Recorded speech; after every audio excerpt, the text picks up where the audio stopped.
What is up, guys? I promised you a video about this topic that I'm about to discuss, and here we go. So the realistic fence and wall, more fence. So I've been talking about doing a tutorial for a long time, but I didn't feel comfortable about doing it too early. I didn't feel that I'd gotten the settings right. I've come to the conclusion that it's never going to be perfect. So in this case, I'm going to be calling it realistic fences, and I'll be showing you how to apply this to a wall. But keep in mind, this is far from realistic when it comes to the wall part, because this is almost an instant full damage modification to the wall. And what I mean by that is it's going to be instant total max damage when you hit this thing. So that's why I only call it realistic fence, because when you get in the fence, it's basically max damage. So here we go. I'm using Fraps to record this on my desktop, so I don't know how this is going to come out, so bear with me here. So you're going to need Sandbox. I'm not going to go in on how to get this to load up. I'm hoping that people that want to know this know how to get to this part in Sandbox. So yeah, what you're going to want to do is click on the section, and that is the fence. And the fence is going to be on the outside of the track. If you don't know where that is at, you can always just use your property box down here and click around until you hit it. So in this case, I'm not even sure where the fence is. And keep in mind, I'm using Daytona 1999. So the fence appears to be the blue line. It's the W section.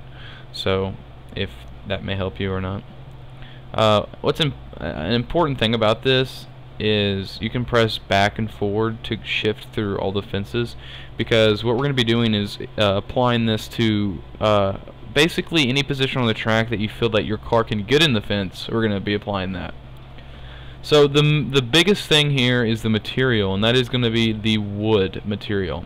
On default setting, you're going to be using a wire fence left, but in this case we're going to use wood.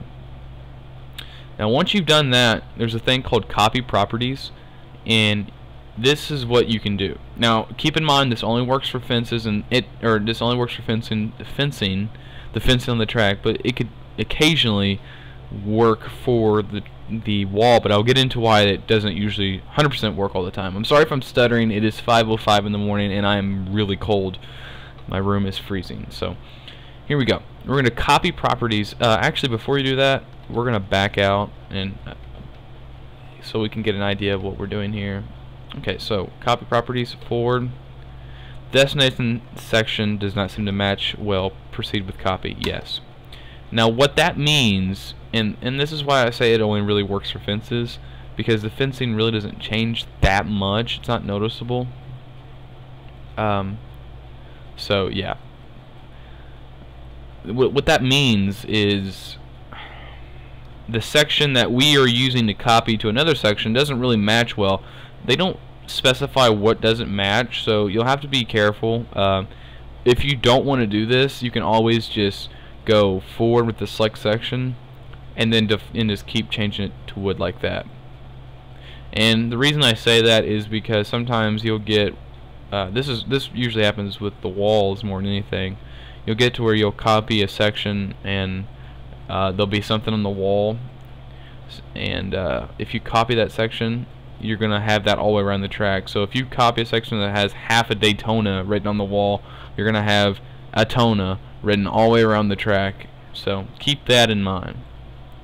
So you see here that I'm just applying this to the whole front stretch, and I'm gonna go back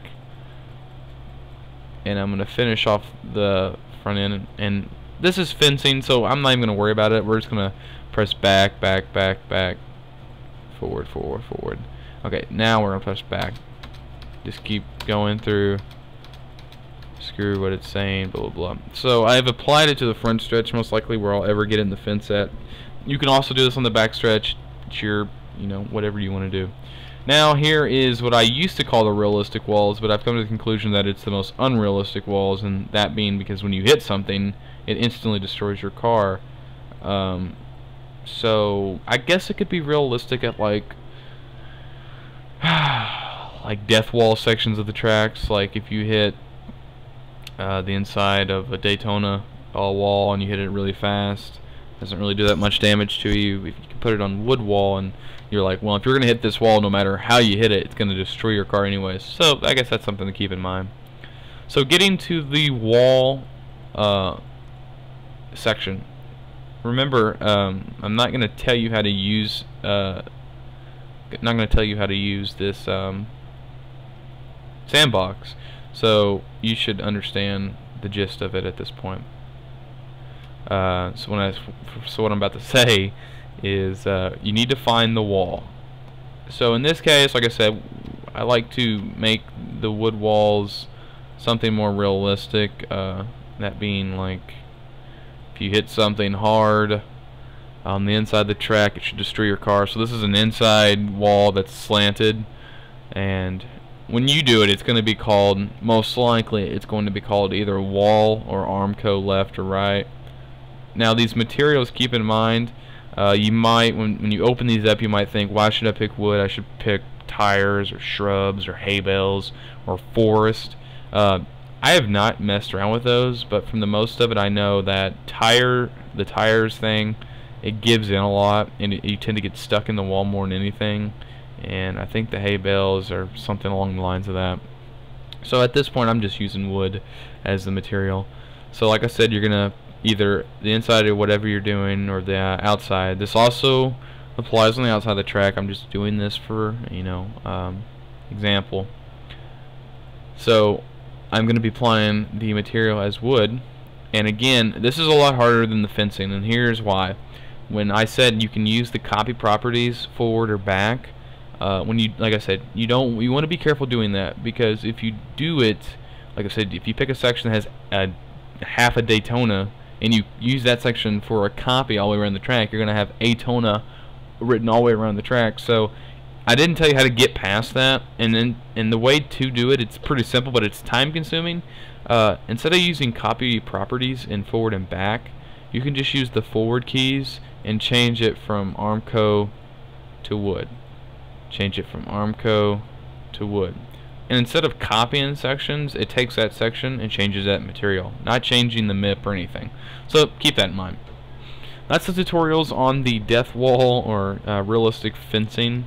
Like I said, you can use what I just showed you for any parts of the track. Keep in mind this only applies on wall and fencing. It does not apply on anything else. So if you can only apply this to a wall or a fence. Keep that in mind. My name is Bobby Campbell. Thanks for watching. Make sure you rate, comment, subscribe. It really helps me a lot. I'll do more of these if you like. There's some other things that I don't think people are fully aware of when it comes to Sandbox, and I can upload that. So thanks for watching. Have a good day.